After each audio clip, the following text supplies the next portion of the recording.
There we go. Good morning, everyone. I hope I'm live. I think I'm live. The little red button says that I'm live. So, good morning to all of you.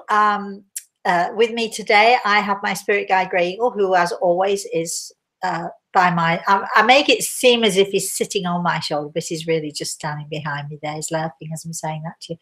And to my immediate right, snuggled up, you might just be able to see him. I don't know if you can see him. There's my puppy. And to my far right, we have Carolyn. Say good morning, Carolyn. Good morning, Carolyn. And we don't have Al this morning because Al is busy. He's in New York City, I think, probably for Thanksgiving. If for all of you who are not American, Thanksgiving Day is next Thursday, I believe. It's usually on a Thursday, or is it always on a Thursday?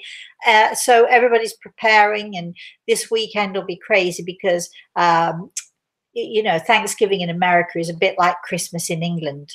Everybody goes crazy with food and all the rest of it. I personally don't celebrate Thanksgiving because I'm not American, but although I, you know, admire the sentiment behind it. The sentiment behind it has something to do with honoring the Native American communities that gave America this land. We're not going to get into that because some people might say, well, didn't America take the land? Don't think the natives gave the land willingly. But all that is water under a very, very, very long bridge. But now we try to honor and to understand the Native American culture, which is amazing and wonderful and mysterious.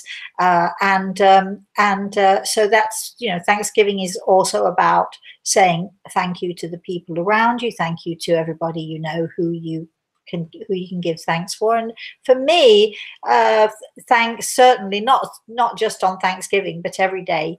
I like to thank God for my life, my existence here, and the opportunities that I've had in the past, and the opportunities that I will hopefully have in the future to learn, to grow, and to become more, to learn to be who I can be, who I want to be, who I strive to be. All right, Carolyn, do we have anybody at all on this show? I'm just checking. But before we go to questions, I just want to say that I had an email this morning from Dean, who is a regular on our show, and he made the Christmas cake. He's on, and he said to tell you, you look very Christmassy today. I do. I'm wearing a white blouse. What's Christmassy about that? Okay, well, thank you.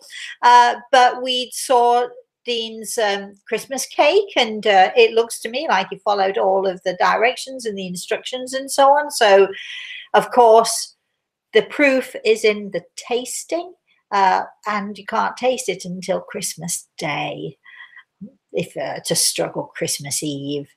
But Christmas Day really is the tradition when you cut the cake for the Christmas tea. All right, so without any more blather, let's go to our first question.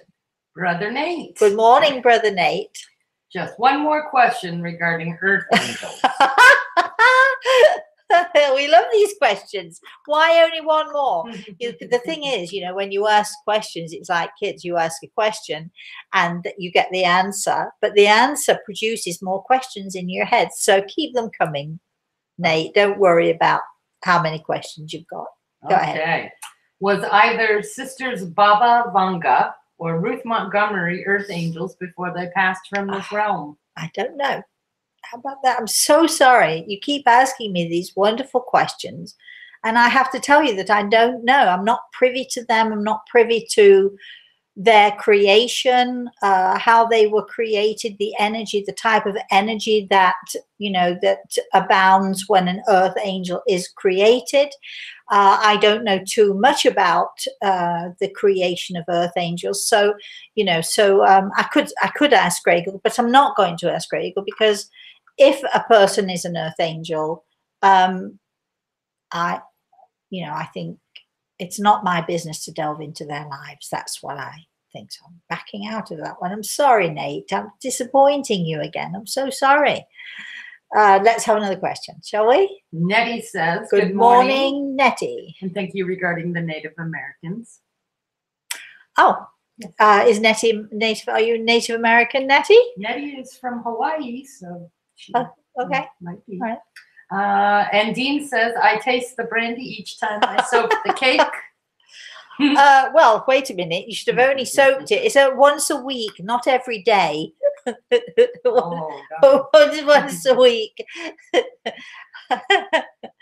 Yes, go on with Nettie's. oh no, it's Margareta. Margareta has a question. I actually have to. I've sort of got this image of Dean hovering over the cake every day, feeding the cake.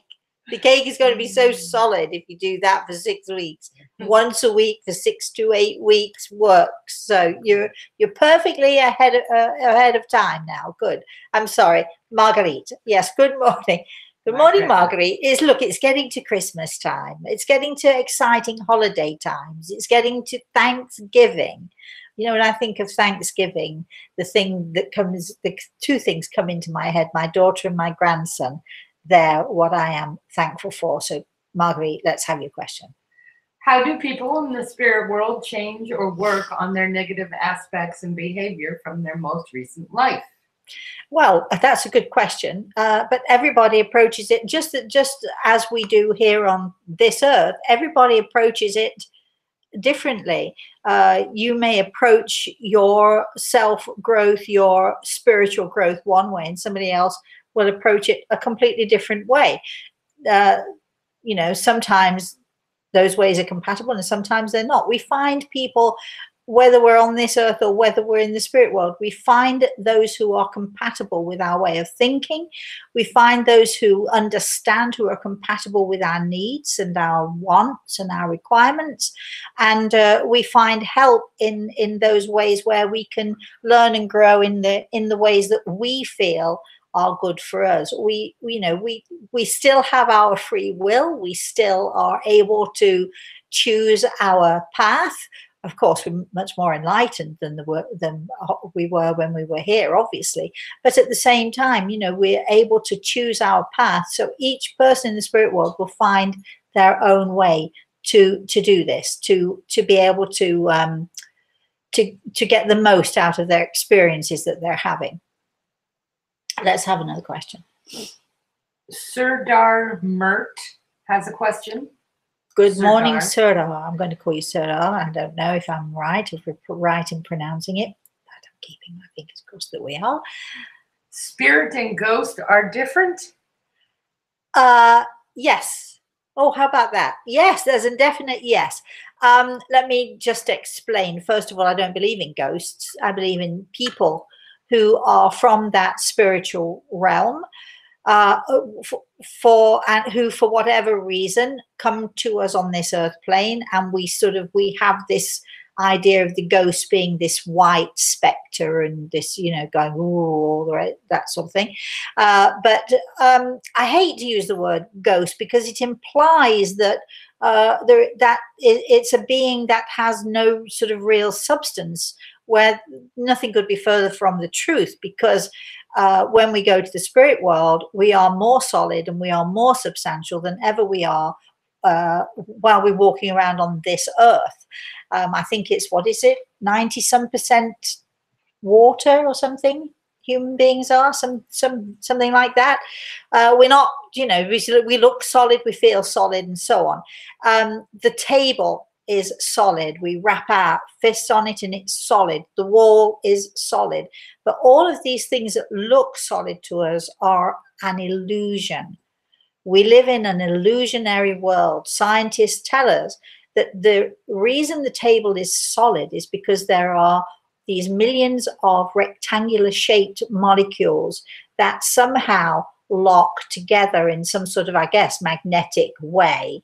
The walls seem to be solid because of the same thing. We have this molecular structure that creates this solid feeling to the walls and to the table and so on and so forth. When we I'm using the term loosely now, when we see the ghost, walking through the wall, we see the ghost as this wispy something really of no substance that somehow is able to seep through the solid wall. Actually, it's the other way around. The ghost, the person, is totally solid, walking through a wall that somehow they're able to disperse that molecular structure to move past it. We live in an illusionary world. Scientists tell us this. This is not some crazy, I know people are going to be commenting, oh, this crazy woman, she's at it again. She's saying these things again. But scientists will tell us our world is an illusionary world. The table, the walls, the floor, all of these things that appear solid to us are in fact, rectangular shaped molecules locked together to form the wood, to form the cement, to form all of these things that give this world this illusionary solidity, which it isn't. If something were to happen, if the energy were to disperse in some way, if somehow the energy were to change, you would see, that what we see as solid, if the molecules were to somehow be disrupted, they would just turn to dust, and that would be that. Now, let's get back to the question of ghosts. We have a soul. The light or the energy that is around us, if you can visualize the soul as like it to a flower bulb, we have the soul, which is that beautiful solid flower bulb, comes to earth, puts its roots into the earth and begins to grow.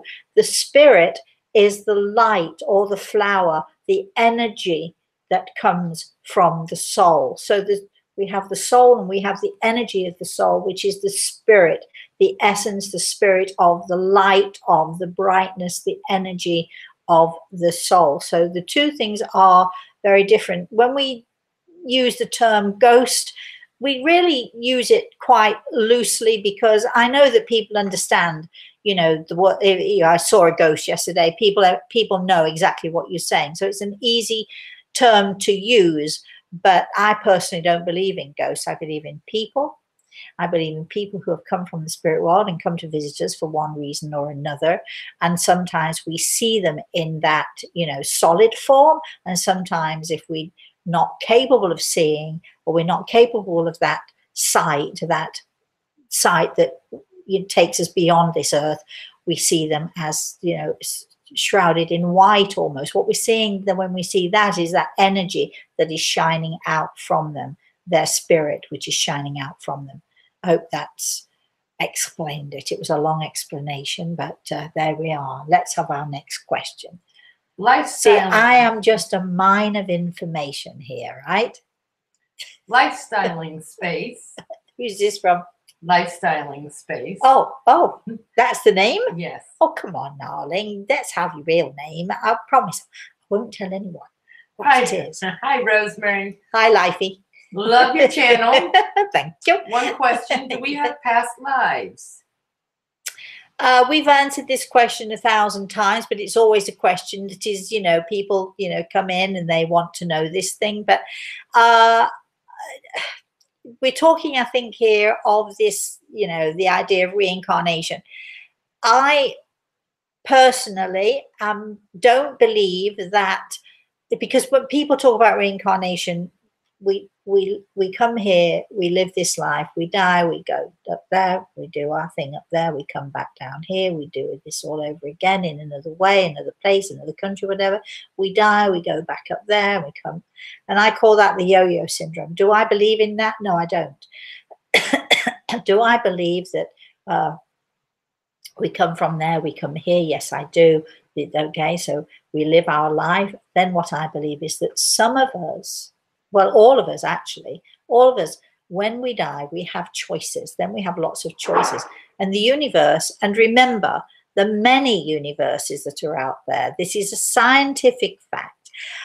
The many universes that are out there are vast and hold many, many secrets and treasures. This is not, our world is this tiny little piece of grit. So, when we leave, we have choices. We can choose not to come back here, or we can choose to come back here. So for those of us who choose to come back here and do this all over again, I suppose that's with, yes, is there a past life? Yes. For those of us who choose to go on and to move forward, is there a past life? Yes. Just, we've moved on to a different area. So the question is really, do we have past lives, or have we lived previously? Mostly yes, not always, but mostly yes. Do I believe in reincarnation in as the yo-yo system, up and down with no choices? No, I don't believe in that. No comment from Starshine. Let's have good morning, Starshine. Let's have a comment then. I have no question, just a big thank you for all of your healing and amazing teaching. I'm beginning to feel human again. Thank you. Oh, Starshine, I'm sorry that you were not feeling human before. I'm sorry. We all go through those horrible times in our lives. And if we can just make a little bit of difference, I think just giving somebody a smile makes a difference, don't you think? Just smiling at somebody just because, not because you want something, not because you're flirting, not because, I have to tell you, throughout my life, I've been accused of flirting with one man or another when all I do is just smile at people. Men have such egos sometimes, they think you're smiling at them because you fancy them. No, how about just smiling at somebody because it's the right thing to do, it's a nice thing to do, with no expectations of anything coming back at you. So I'm glad, darling, that you're feeling human. I'm glad we've helped a little teeny bit to make that happen for you, and I hope it continues. I hope you get to the point where you can smile to other people and not have your smiles misinterpreted, and just smile because you just feel like it, or because you're happy, or just because you want to, or because you see someone there who you feel in your heart just might need a friend or might need a smiley face for a minute or two. Twiggy Leaf. Good morning, Twiggy. I don't know whether to call you Twiggy or Leafy, but I think I like Twiggy. Do you remember Twiggy, our lovely Twiggy, our lovely British Twiggy? Anyway, good morning, darling. How can I help you? I saw a shadow figure in my room and was unable to move or speak. I was paralyzed by fear, but after praying, I was overcome with peace and calm, and it went away. What was it? When a lot of people tell me these stories and I listen very carefully to see what they have to say, I get the paralyzed by fear thing. I get the not moving thing. Sometimes it's a strange thing that happens. Sometimes when someone comes to visit us, the energy in the room can change to the point where we literally are frozen. We literally cannot, to save our life, we cannot move. I'm going to tell you a story about this in a minute. But what I think happened here is that you had a lovely visitor who came to see you. It's a shame that they frightened you. Perhaps next time you'll sort of be brave enough to say, hello, who are you? Or something like that. Or because I'm sure it was something good. And you did the right thing by saying that prayer and having that prayer of protection around you. So good for you. But I think it's just some nice person in your family coming to say hi to you. I remember years and years and years and years ago, this is before I even started working as a medium, many years ago. I was married at the time. My husband's boss came for dinner, and he was telling us about mediumship. Strangely enough, I'd had nothing to do with it at this point. And he was telling us how he went into a spiritualist church and so on and so forth. He was telling these stories. And then he said to me, I can tell you, if you want me to, whether the person who's protecting you, because he believed we all have someone who protects us, as do I can tell you if the person protecting you is a man or a woman. So I said, really? So cutting a long story short, we sat on the sofa, and I had my husband's grandfather's ring. It gets complicated because I felt that my husband's grandfather was watching over Samantha at the time. And my father was still alive then. And so he put the ring between us, and he said, just want you to focus on the ring. And this was the first time I'd ever done anything like this at all, except a couple of times with the Ouija board, which is another story for another day. But he said, just focus on the ring.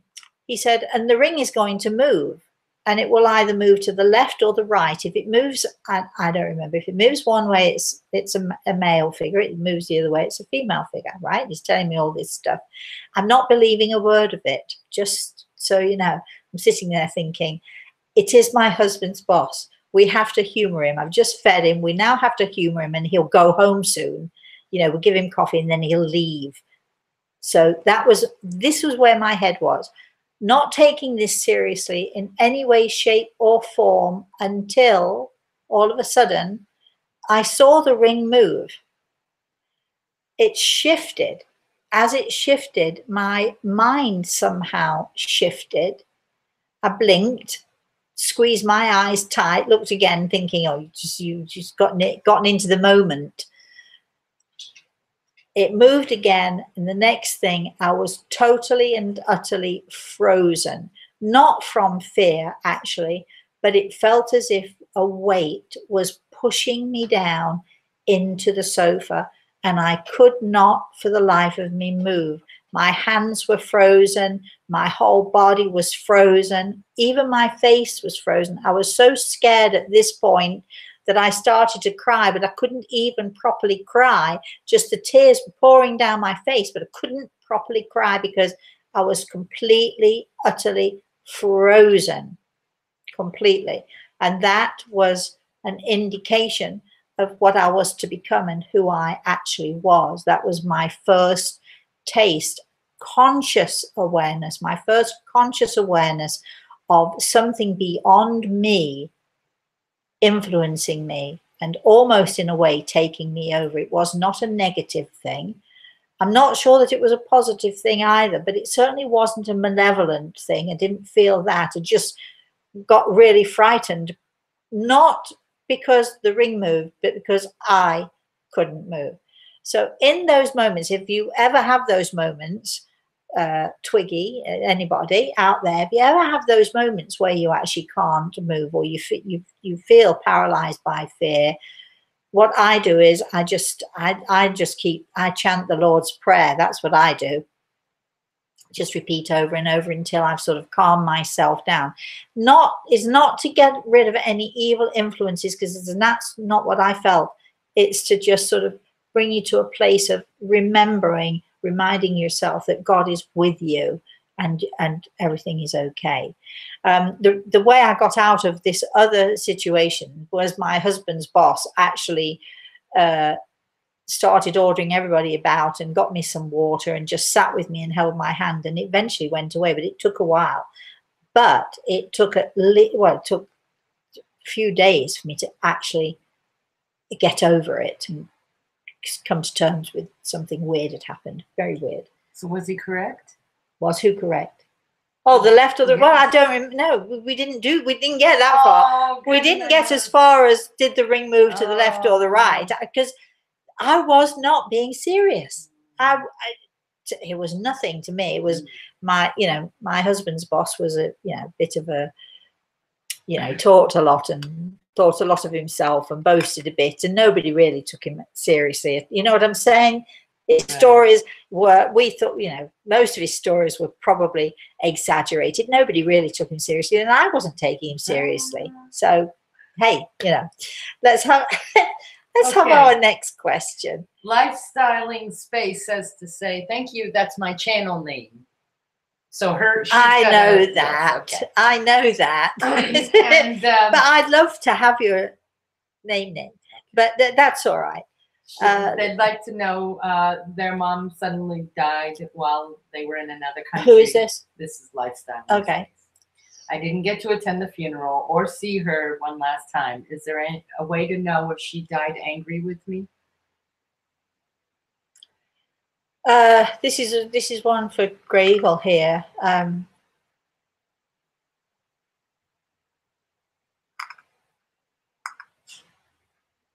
It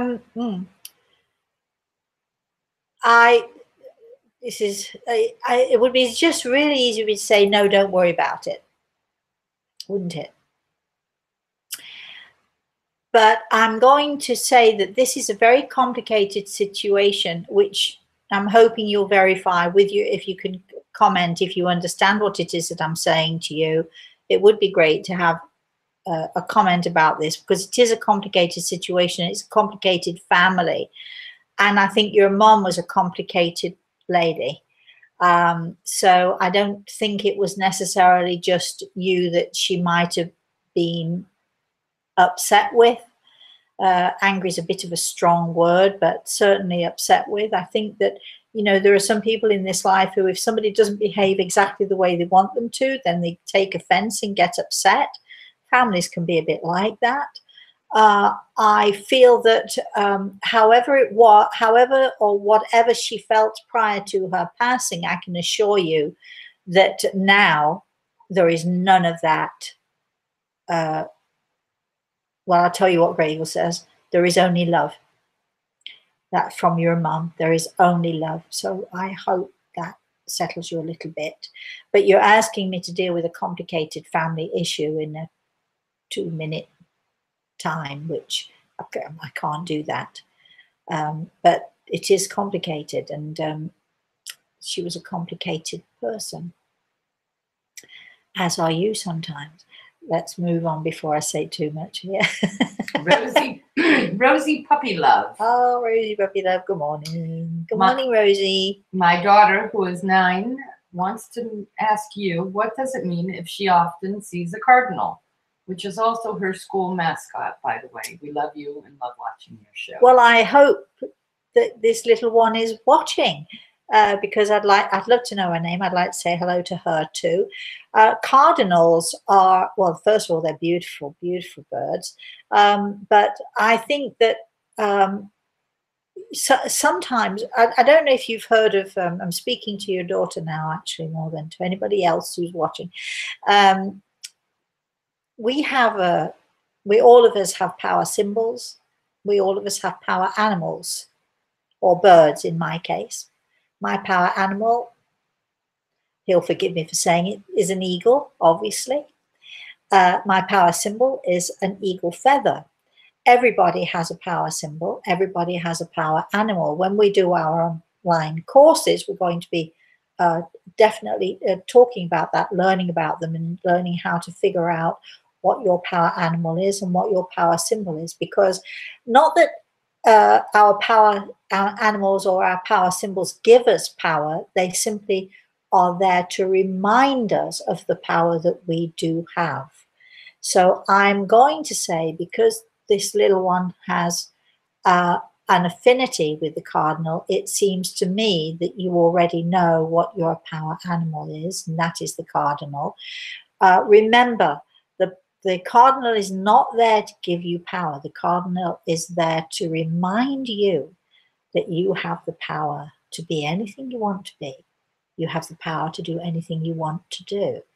Remember, Grey Eagle tells us that our world needs gentleness, our world needs kindness. And I feel this little girl, I can just feel the energy from this child who has beautiful healing hands. And I think maybe your cardinal is reminding you that you are in fact, or can be, or will be in some way in your life a carer of others. So use that power, use that sensitivity wisely, and allow the cardinal to remind you that you can do whatever you want. I'm not saying you disobey your mum. I'm not saying it's draw pictures on the wall or anything like that. But what I'm saying is, as you get older and as you develop, you can be whoever you want to be. Just remember to be that person with kindness and with love and a nice smile on your face, please. Yes, Sarah. I'd love to have a comment from that little one if she'd like to. If she'd like to give us a comment. Yes. Sarah Good morning, says, Sarah. Good morning. I'd like to know, does it harm your soul if you don't forgive someone who purposely deeply hurt you and your family? Oh, I hate that word, forgiveness. Sarah, I'm with you. Totally with you. And all of those other people who are out there who are struggling to forgive, whatever that means. What does it mean anyway to forgive somebody? I think it's much more important to, you know, I mean, people say to me, did you forgive your parents? No, I didn't forgive my parents. I'm not, I don't have the, you know, the knowledge to judge whether someone should or should not be forgiven. I don't know a person inside and out. To my way of thinking, you know, God is the only one here who can forgive or not forgive, because I'm just this little human being and I don't know enough. I don't know enough about a person's background. I don't know enough about what another person suffered. I don't know enough about what motivated the person to do something or be the kind of person or the kind of parent that made them that. So, you know, do I forgive my mother for all of her meanness and her spite? No, I don't. I don't even think about forgiving her because, please understand me, I'm not saying, therefore, if I don't forgive, I'm holding a grudge, because that's not what I'm saying at all. I'm looking to God. God knows my mother way better than I ever did or ever possibly can do. So it's not my place. I'm not God. I can't judge whether someone should or should not be forgiven. What I can do, what I do try to do, is I accept them. I try to accept them. So, Sarah, when you're talking about somebody who did something to you, or somebody, maybe, forgiveness is a bit overrated, and I don't feel qualified to forgive, because I think in order to forgive, to truly forgive, you've got to know what made that person the way they were. You've got to understand them, and I don't feel that I'm able to understand to that degree. But I do accept, and I accept that my mother was the way that she was. I accept there are reasons beyond my understanding for the way that she was. And once I accept that, I can look at her with love. I can look at her as simply another human being going through life, struggling and making mistakes. And I accept that, and I like to give the benefit of the doubt. Am I going to welcome her with open arms? Probably not. Should you, when somebody does something that devastates you, welcome them with open arms and say, I forgive you? No, you shouldn't necessarily do that if that's not in your nature to do it. But simply accept that we are all human. We all make mistakes. Every one of us, including you, Sarah, every one of us does things that we live to regret, that we shouldn't have done. We say things that we shouldn't have done. One of the worst things that I ever did in my life, the thing that probably, if I think about it too much, is, it's awful to me. It's an horrendous thing to me. Was I can remember when I came home from the hospital, I'd been very sick. It was after my second surgery, and as we were all sitting around as a family, which was unusual. My father was there, my mother was there, a couple of my sisters at least were there, maybe all of my sisters were there. My brothers weren't there, but we were all there, and I was sitting there, and of course I was still convalescing. And we were talking about the situation, because the situation with my surgery was weird, because turns out that I was born with lots of faults. Lots of bits missing or not working as they should. And I can remember, I was, beaten as a child and, disciplined and treated pretty harshly. And I can remember at one point, we're all sitting around the fire and we're talking about it. And somebody said, who knew that when you were little, that you were actually sick? All these years you were actually sick. Who knew? Who could possibly know? And I remember looking at my father and saying directly into his face, yes, and all those good hidings you gave me. And the look on his face was a look of devastation. If I could have taken my words back in a heartbeat, I would take them back. It's one of the worst things I ever did, because I knowingly caused pain to another person, knowingly. And when I saw the devastation in his eyes, because he knew what he was, and he knew he'd been harsh, he knew he'd been cruel sometimes.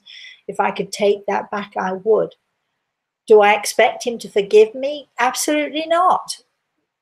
But I hope he understands that I was coming from a place of just wanting in that moment to hit back. And that's what we do sometimes. We all of us hit back. So please, when you're judging, which, see, in order to forgive someone, you've got to judge them. And I don't try not to judge. So when you're judging, remember, judge not lest ye yourself be judged, because there's none of us on this planet who is free of guilt and free of, some small sin, or, and I hate using the word sin, but you know what I mean by that. We all of us have done something that we should not have done. Give the benefit of the doubt and accept that that person is human. Once you can do that, then it hurts you less, because you realize that maybe they didn't mean fully to intend to hurt you, but they're human and they were lashing out for whatever reason. I didn't mean to tell that story about my daddy. I'll never forgive myself for that. You see, there you are, forgiveness. I mean, I'll never forgive myself because I shouldn't have done it, but I did it. But, there we are. I live with that. And I know that he loves me. And I know that he gives me the benefit of the doubt. And I know that he probably thinks he deserves it and all the rest of it. And so on and so forth. And on it goes. Try not to hang on to these things. It's just not worth it. Let's have another question, shall we? Or a comment or anything that's going on out there. Mary has a question. Morning, Mary. My childhood home is now condemned and will be torn down on Saturday. Oh. My father passed away in the same home, and my grandparents once lived there. Is there any advice from Spirit about it being torn down? Makes no difference whatsoever, darling. They're not there anymore, are they? And the memories are not there. The memories are in your heart, in your head, in all the photos you had, all that stuff that we keep, all that memorabilia that we have. I can remember, it's strange that you should say this, but a few years ago, I determined I hadn't been back to my home where I grew up. It was a rough neighborhood, still is. I hadn't been back there for, God, I don't know, 30 something years or something. Anyway, I decided I would take a trip down memory lane, and I went to my church, which was more my home than ever my home was. And it was a devastation. It was derelict. It was so sad. And then I went to my home, which had been sort of renovated. And it was so strange. I'm sitting there with the car. I was with a friend sitting in the car outside. And there's a little boy playing out in the garden. And a woman, thank goodness, a mother who cares, looked out of the window wondering what these people were doing, sitting in the car, casing her house, which is probably what we were doing. And she put her head out of what was once my mother's bedroom window. It was the weirdest thing. It was the weirdest thing in the world to see. We stopped, we got out of the car and chatted to her and so on. I mean, here's what I suggest. If you're finding this hard, because these are obviously good memories for you, if you're finding it hard, do something special on that day to celebrate all the good times you had there. But I'm saying this is probably the third or fourth week, as the Buddhists do. It's time to move on. You're in a new field. You don't live there anymore, do you? Your grandparents are not there. You know where they are, don't you? Your parents are not there. Nobody's there to regret. Don't regret that the house is coming down. Celebrate all those wonderful memories and the life that you had there, and be grateful that you did have that wonderful life. Hope that helps. Yes. Lifestyling Space, the lady that had the question about her mom. She says, thank you so much. Yes, she was very complicated, and my name is Erica. Hello, Erica. And yes, she was upset with my husband, my brother, everybody, and everyone around her. Everybody. You are truly amazing. Oh, thank you. I didn't want to upset you by saying that to you, but very complicated lady. But I'm sure she's doing fine now. Yes. Teresa asks. Good morning, Teresa. My good friend passed away 5 months ago. I have not gotten a sign from him that he's okay. His name is Bob. Should I meditate or pray about him? Thank you. Teresa, is it? Teresa, for whatever reason, now I've been making eggs this morning. I've been egg salad actually. For some reason or another, I don't know why I'm telling you that. Sometimes when you go into the kitchen and you make something nice and you make something good, something that perhaps your friend might like or you shared together or something, for whatever reason, Gregor tells me to tell you, go into the kitchen and do something fun in the kitchen, bake something or cook something, whatever it is you want to do. Spend some time in the kitchen. I think you'll find he's there, or he'll come to you in the most unexpected moment, lean over your shoulder and say, oh, that looks good. What are you making today? Try it. I don't know why I'm giving you that advice. You maybe have never cooked in your life. You maybe hate cooking. I don't know, but Gradle says to tell you you'll find him in the kitchen. So go in the kitchen. But be patient and listen. Pay attention. All right. Vera has a comment about forgiveness. Vera? Yes. Good morning. It's hard to forgive if the fault is theirs and they never said they are sorry. What shall we do with psychopaths? I will stay away. They do the same, hurting you. Didn't we just talk about it? You can't forgive because you can't. In order to forgive, first you have to judge.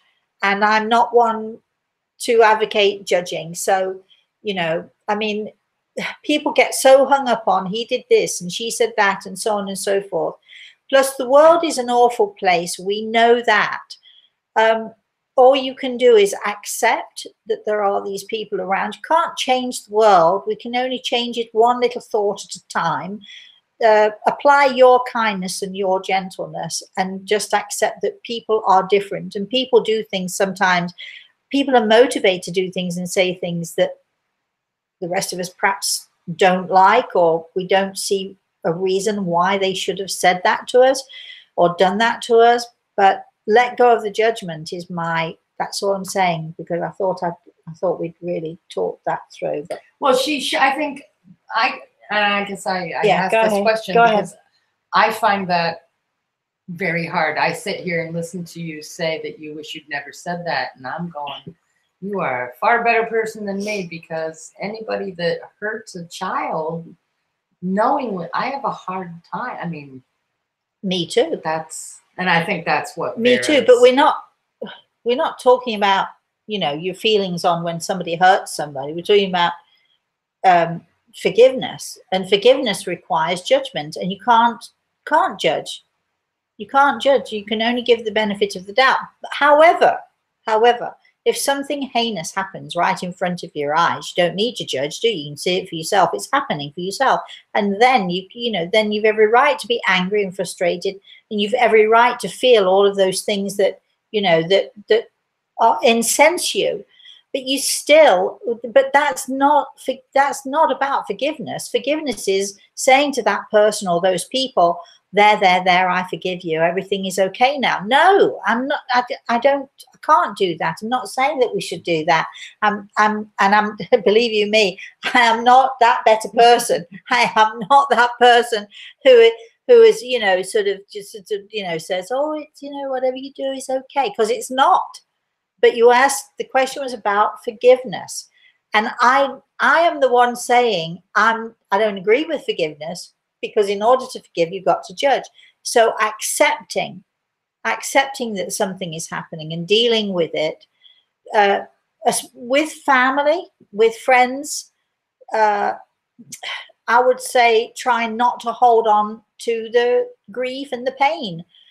Try to let it go, and you can only let it go by accepting that a person is a human being and makes mistakes. When we're talking about the wider world, the bigger world, the world where people abuse children, murder, rape, pillage, all that stuff that people do, that's a whole different question.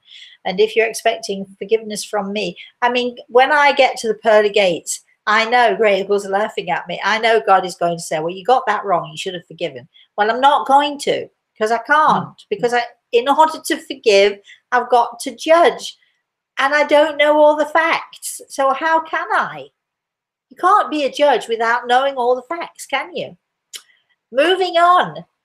Well, the story and also loving all these questions. Just so you know, thank you for all for joining me and getting these questions out there. Go for it, Carolyn. I hope I'm saying this name right. Aparita Banerjee. Aparita. We'll go with that. I'm going to go with Appy. The story of you and your father. My relationships with my family seem to fall into perspective. Thank you for sharing that story. You are a comfort. It resonated with me in great depth. I feel a lightness in my heart. Bless you. Well, I'm so glad. I know, whenever if anybody says to me, what is the one thing you regret? There are tons. There are thousands of things that I might regret if I sat down and thought about. Maybe not thousands, but there are a lot. But that one particular one always sticks in my mind because I was faced with my father's pain.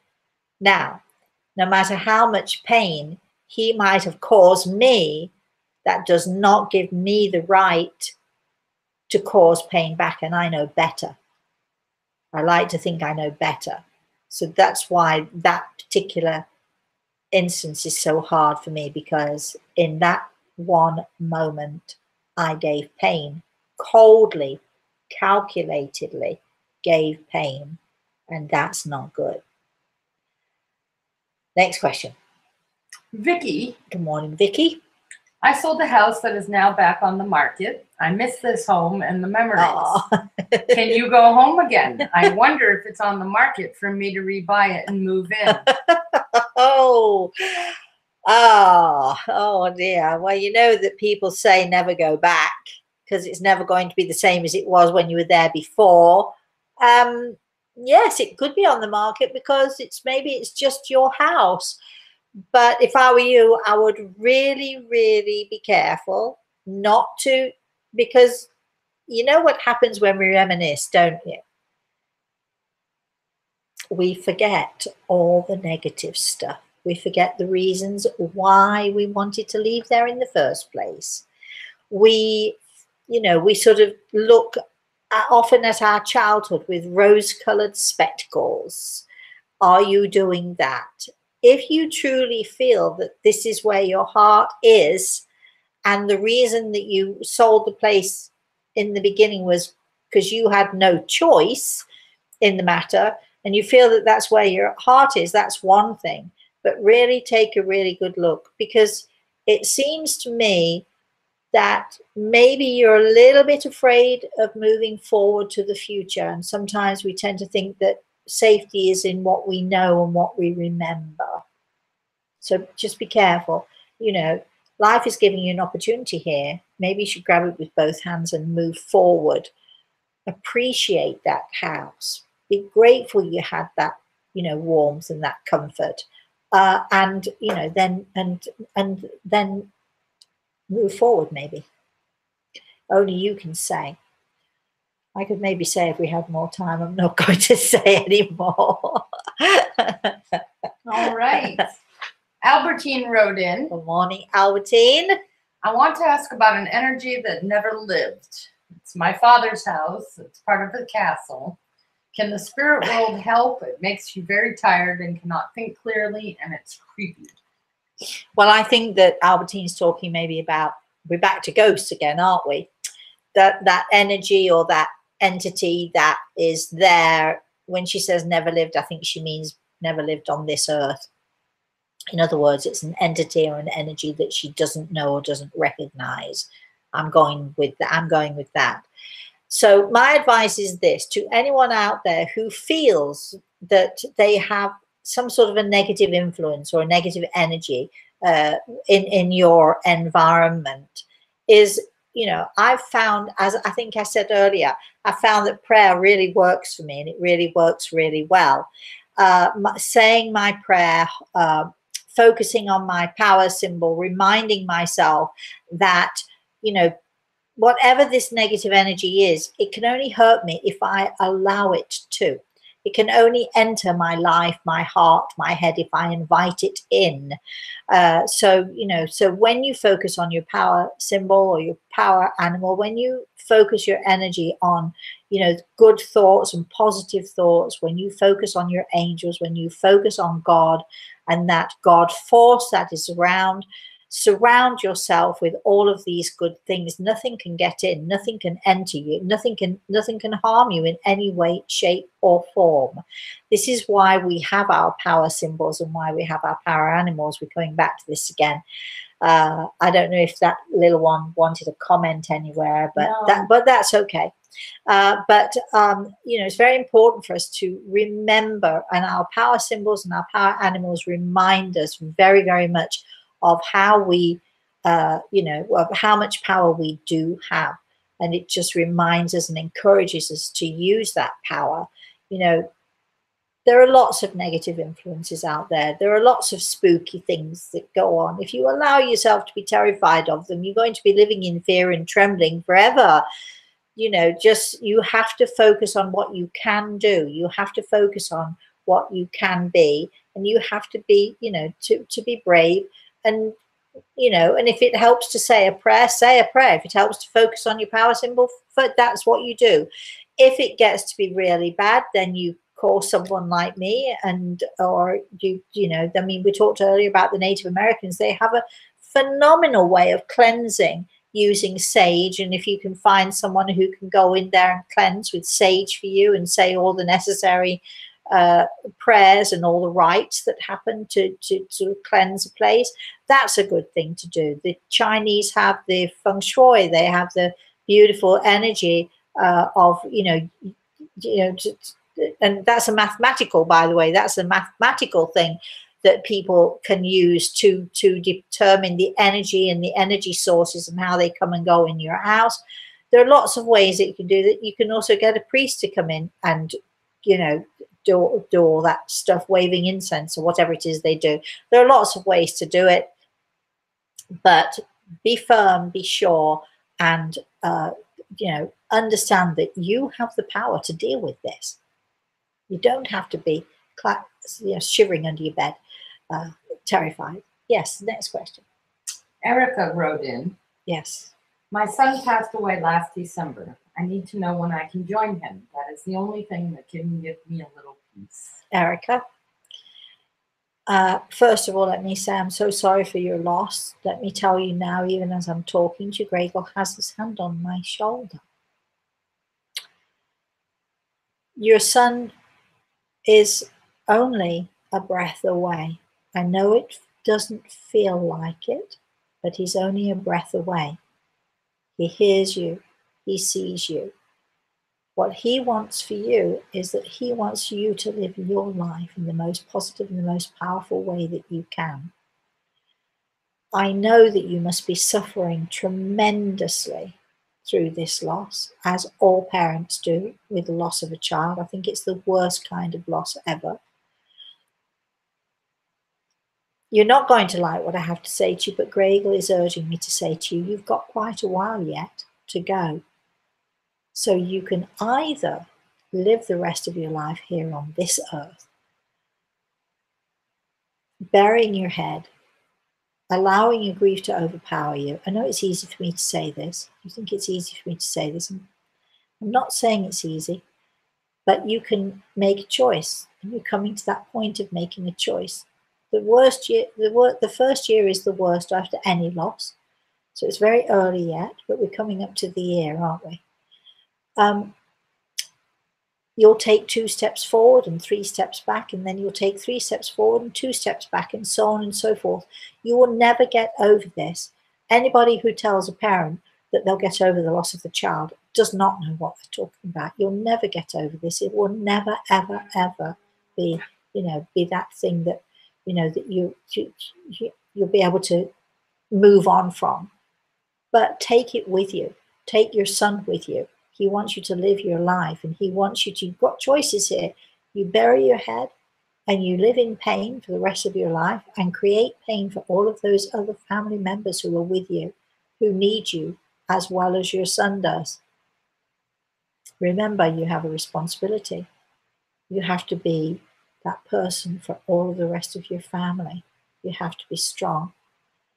And to do that, you have to take a step, baby steps, and live your life every day as if it means something to you, knowing that your son is simply a breath away, close by your side. And you have to do this for him, because if you're miserable, he's miserable. So every day I want you to smile for him. Every day I want you to find one happy thing to be happy about, even if it's a small thing. I want you to share it with him, because he'll be listening, he'll be watching over you. Let's have our next question. He writes in, good morning, E. A good friend of mine recently lost his ex-wife. She tried to contact him before her passing. He's struggling with whether he could have done more for her. Absolutely not. And what advice could I pass on to help? I know the answer to this. Grey Eagle is right by my side. Please give your friend this message. Okay? If I get this right. There is nothing that you could have done. It is perfectly natural. It's a natural part of the grieving process to feel grief. To feel guilt. We all feel guilt one way or another. Even those of us who did nothing wrong, we feel the guilt because they're gone and we're left behind. That's enough to feel guilty about sometimes. What can I do? What advice can I give? Help him to understand that if he wants to do anything at all, the same message applies to the lovely lady I spoke to before. The same message applies. Live your life as if it means something. Don't waste your life. Live your life because of other people, because other people don't have this wonderful experience. It's gone from them now. They've moved on from this earth. So live your life like there are no tomorrows. Live your life trying to do the best you can. And for all of you out there, try and live your life without regrets. Thanksgiving is coming up. Be thankful. Don't just wait for Thanksgiving to hold hands around the table and say, well, I'm thankful for this and I'm thankful for that. Do it at least once a week. Have a family get together. Oh, I'm so happy you're here. I'm so thankful. You're my sister. You're my brother. You're my mother, father, whatever it is. I tell my grandson and my daughter every day, I'm so happy to talk to you. I'm so thankful for you. You are so beautiful. Every day I say something to them, every single day, and sometimes a few times in a day. On Saturday mornings, my grandson calls me. It's pancake day. Every Saturday morning, he and his mum make pancakes. And that's the time he calls Mosey, and he talks to Mosey, and he shows me how he can break the eggs and put the milk and the flour in and all the rest of it. And every time I'm telling him, oh, I'm so lucky that I can help you make pancakes this morning.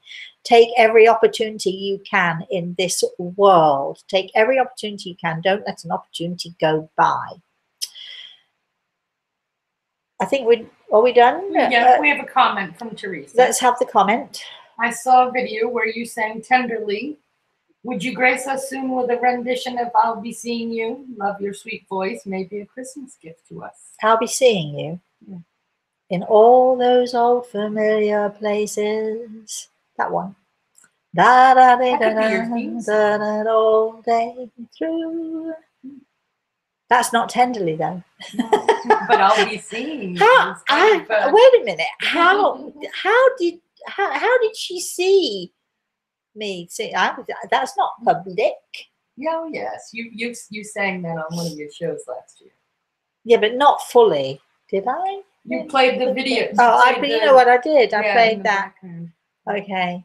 I recorded that song for my daughter. We should actually play that. I could, look, put in your requests and I'll sing you a couple of songs for Christmas. In the meantime, let's move back here because it's Thanksgiving. What? One quick question. Jan and Bob sent a little message. Our daughter's family is not doing well. I know she's upset. I pray for them every day. Well, I'm not sure what's going on, but Jan's daughter needs Her daughter's family needs it. Prayers.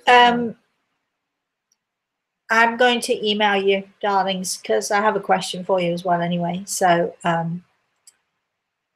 so moving on from that, next week in America, I know a lot of you are not in America, but in America next week is Thanksgiving.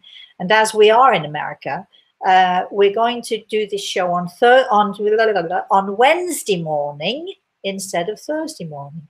So next week, it will be not Thursday at 11 o'clock Standard Eastern Time. It will be Wednesday at 11 o'clock Standard Eastern Time. This Friday, of course, we'll be doing the Everything is Attitude with Al, and we have a couple of guests. And of course, the following week, even though it's Thanksgiving weekend, we shall be still doing the Everything is Attitude every Friday, 6 p.m. Standard Eastern Time. Almost said 6 a.m. In the meantime, I've now got to go and feed my Christmas cake. I'm laughing because we started off this show with Dean and his Christmas cake. I'm going to go now and feed my Christmas cake, the aroma that comes from it. Dean, I have a little piece of advice for you. Keep it sealed nice and tight so the air does not get into it. Otherwise, all that delicious alcohol you're putting into it is going to just evaporate. All right, so that's it for today. Thank you all for joining me. Thank you for your questions. I've really enjoyed them. They've been great questions.